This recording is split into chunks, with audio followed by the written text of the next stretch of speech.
నీ ఇంటిలో స్తుతి జయధ్వని వినబడును గాక. సనుక్కోకండి ఒకళ్ళ మీద ఒకళ్ళు.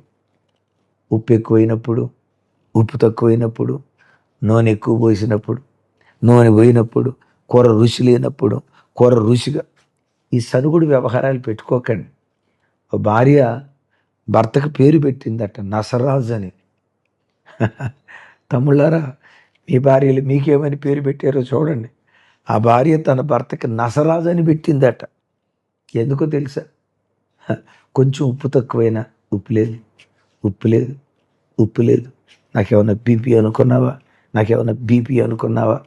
కొంచెం ఉప్పు ఎక్కువ వేసింది అనుకో, నువ్వు బీపీ తీసుకొస్తావే నాకు తెలుసు.